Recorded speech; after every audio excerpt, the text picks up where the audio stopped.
Şunalımız.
나오시면 낙수가.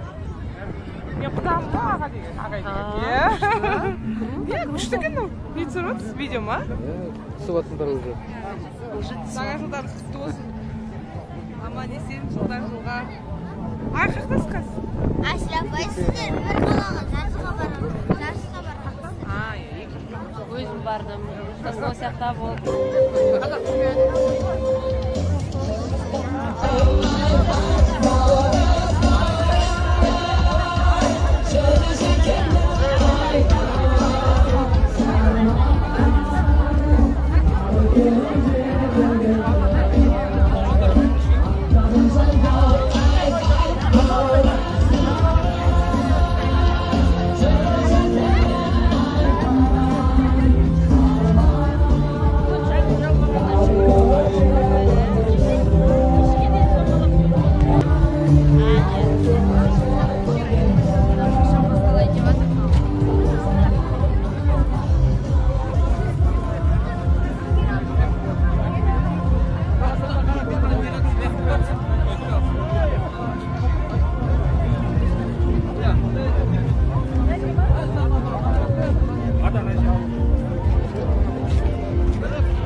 Құтты болсын.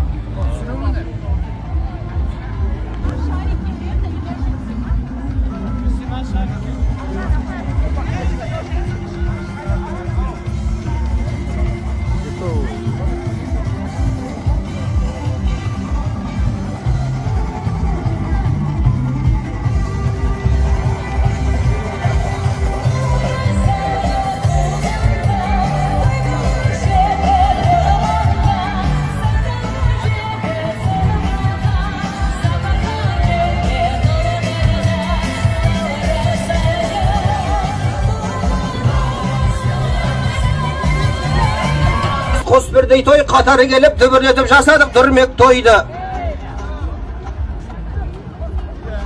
Ассалаумағалейкум арма халқым, оразаны мұсылманға міндеттейді. Наурызым түркі жұртына ортақ мейрам, қуанышсыз көңілден кір кетпейді.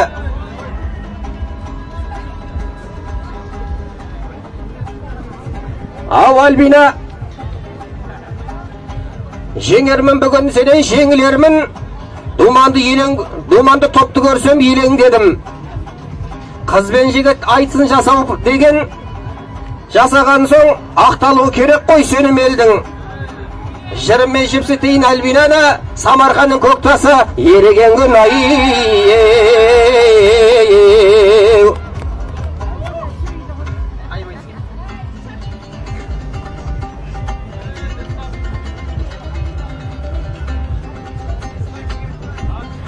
Aldım köşe barado uyalığa oyday Nece dedi balanın kıyalına yay Mundaytpan ölüngdo kaydaydamız oyday Şinalgan şut köpçilik ziyalığa yay Öklü kız kasın kara şaşınız Mayda koңыр шайдарлы мінезіңіз ай Өклі қыз қасын қара шашыңыз Майда қоңыр шайдарлы мінезіңіз ай Ал наурызда теңелетін күн ай күшті, Альбина жан бұл әнің халқыма да ұнай түсті. Негізінде жаман деп ойламаушым, ойламаппын сен ән айтады деп бұлай күшті. Сөз айтымым ән айтысқа көшіп кеттің, ендеше жалғастырайық бұлай түсті.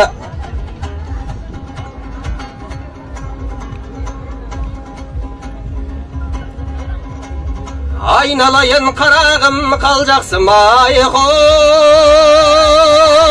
Сала берме көзіңді әр жақсыға қалаулым ай Сала берсең көзіңді әр жақсыға айқол Бәрі жақсы көрінер алғашқыда қалаулым ай Жүгіріп шықтым белеске, белес шақын емес пе Осы отырған отырыс бір ғанибет емес пе ай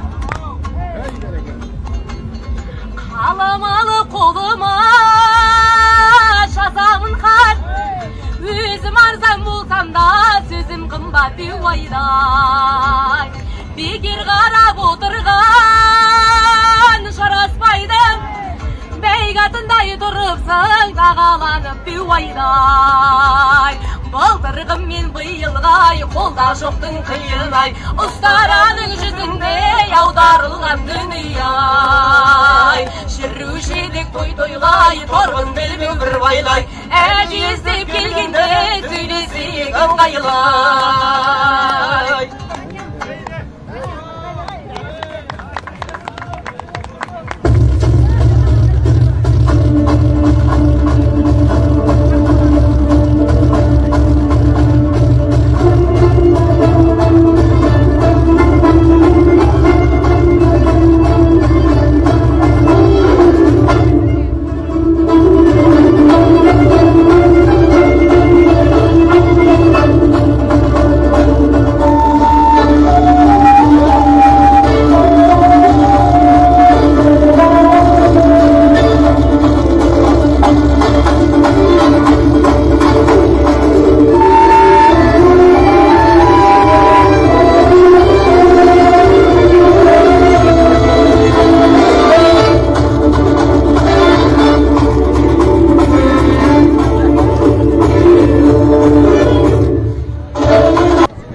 Assalamualaikum.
Qadırlı kız bolğanlar және qala qonaqtары. Қайырлы күн, ата салтын ардақтаған, береке бірлігімен, тату тірлігімен алғаттаған қадірлі сыр бойлықтар. Көгінен нұр төгілген, жеріне гүл егілген қазағымның ұлы тойы. Наурыз құтты болсын! Еңсесі биік елдіктің, іргесі сөгілмес бірліктің, ырыс пен ынтымақтың мерекесі, әз наурыз жанға жылу сыйлар, жаңалықтардың жаршысы болғай. Қадірлі қалайық, өздеріңізге белгілі, биыл арнайы бекітілген тұжырымдамаға сәйкес Наурыз нама 10 күндігі белгіленіп, тұтас ел көлемінде жыл басы Наурыз мерекесі жоғары деңгейде тойлануда. Бұл ретте сыр халқы үшін шуақты мейрамның орны ерекше. Жылашар мерекемізге сыр елінің даңқты перзенті, ұлт мақтанышы, Әйтеке бидің 380 жылдығы биылғы руханият жылы негізі болмақ. Халқымыз қастерлейтін қасиетті күн Наурыз мейрамымен құттықтау үшін сөз облыс әкімі Нәлібаев Нұрлыбек Башбекұлына беріледі.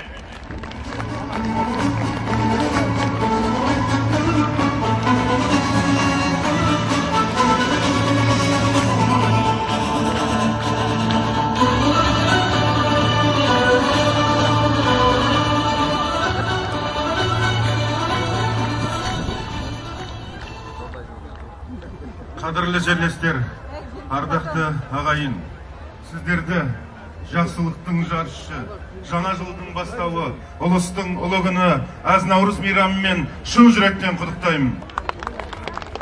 Бүгінде ұлыстың ұлы күні Қазақстан халқына ортақ бүкіл халықтық мерекеге айналды.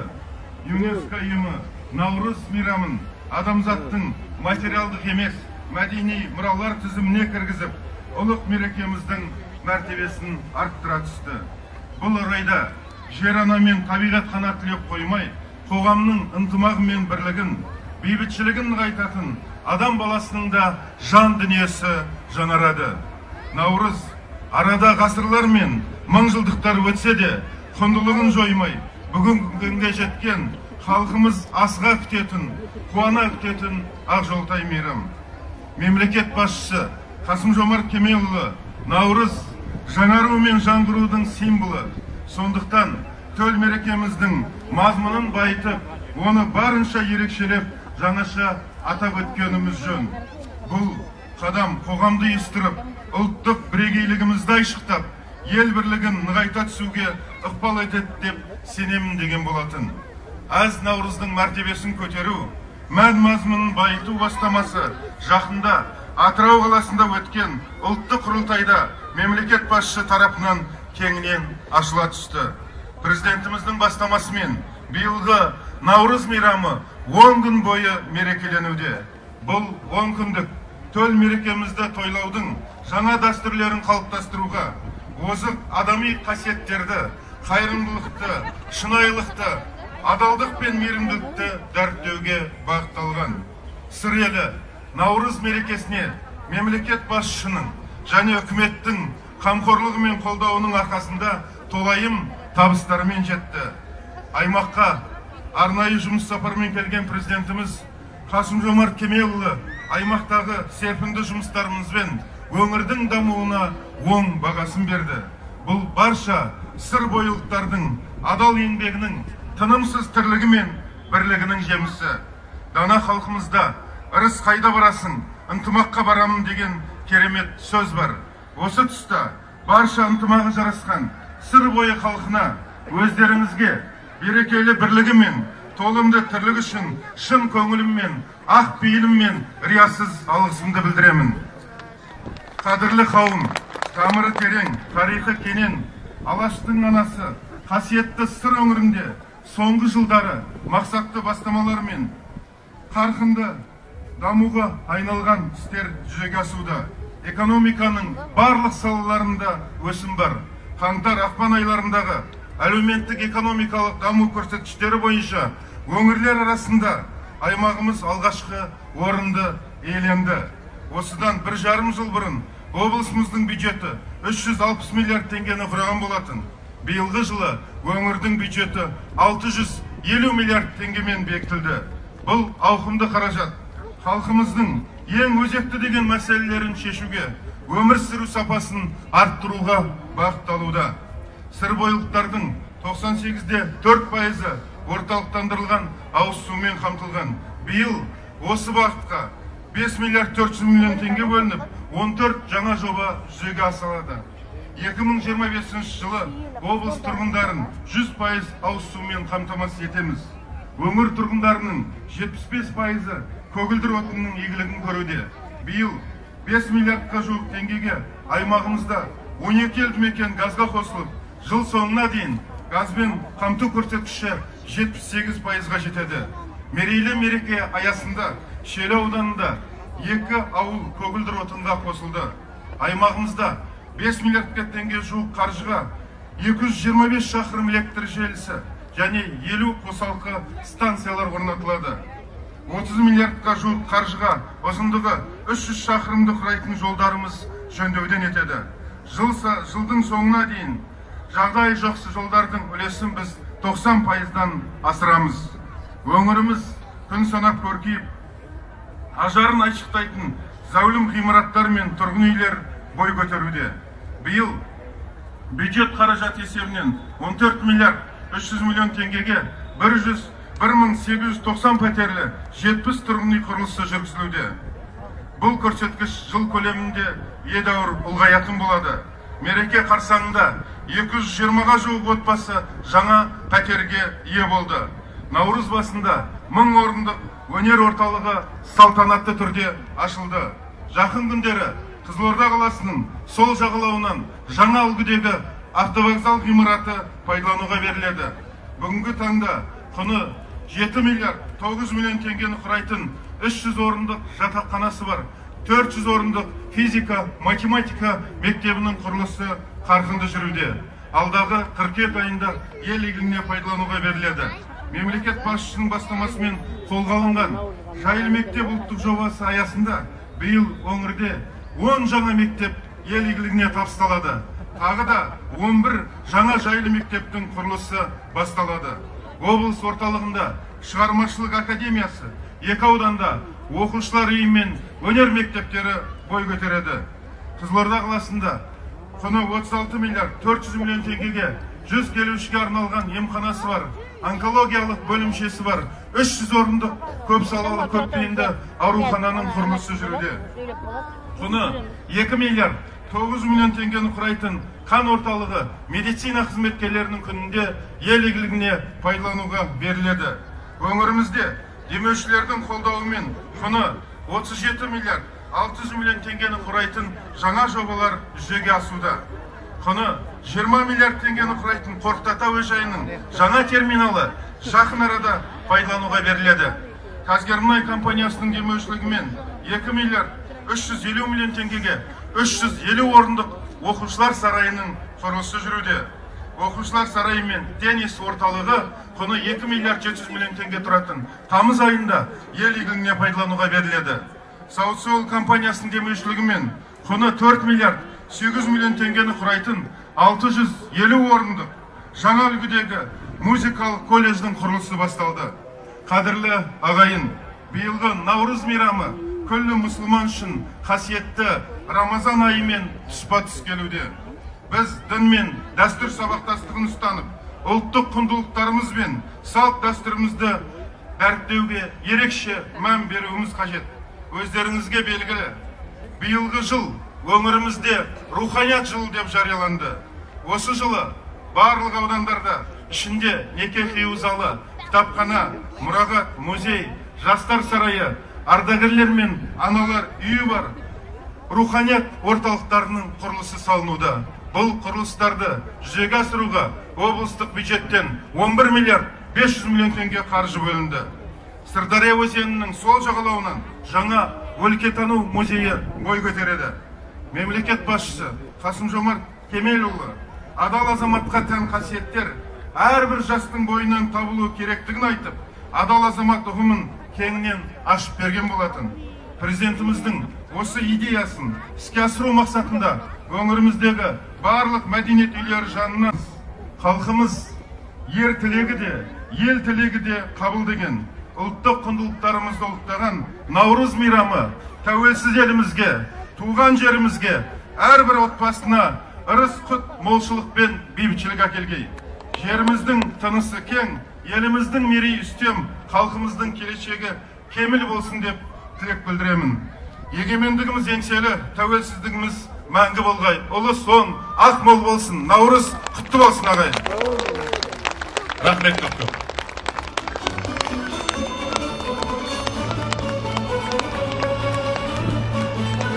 Наурыз тіршіліктің қайта түрленетін, күн мен түннің теңелетін кезеңі. Наурыз жаңа үміттің, жаңа өмірдің бастауы, ырыс пен берекенің арқауы. Наурыз елдігіміздің бәйтерек бедері. Наурыз ай ордасы, жыл кемелі. Ұлыстың ұлы күні құтты болсын. Сыр елінің бақ берекесі баянды болғай. Руслан Бурабайдың шығармасы Сыр ордасы. Орындайтын сырлы саз халықтық фольклорлық этно ансамблі.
Шамберген Сүлеймен, Сыр елі. Орындайтын Қазақстан Республикасының еңбек сіңірген әртісі, Қызылорда қаласының құрметті азаматы Күлян Қалымбетова.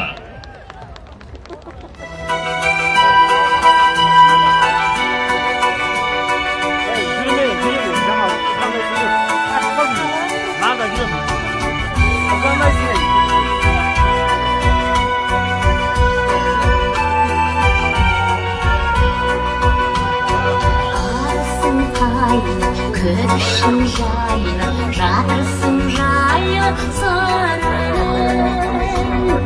ораған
жетті. Қазақ күресінің ережесіне сай көк белбеулі палуанға 3 ескерту берілді. Сол себепті жеңіс қызыл белбеулі палуанға беріледі. Кілемге шақырылады Абдрахманов Ғалымжан, Адырыс Әлемжар.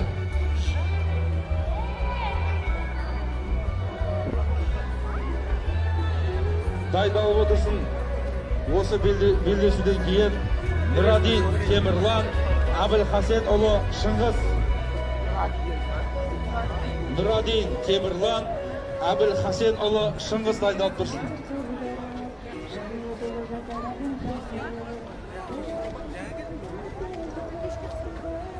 Қызыл белбеулі палуан Абдрахманов Ғалымжан. Қазақ күресінен 2 дүркін әлем чемпионы, спорт шебері, халықаралық дәрежедегі спорт шебері. Оның қарсыласы Қазақ күресінен халықаралық республикалық жарыстардың жеңімпазы, жүлдегері. Палуандарды қошеметтеп қойын. Құрметті ағайын. Қашан басталған? Таза жеңіс.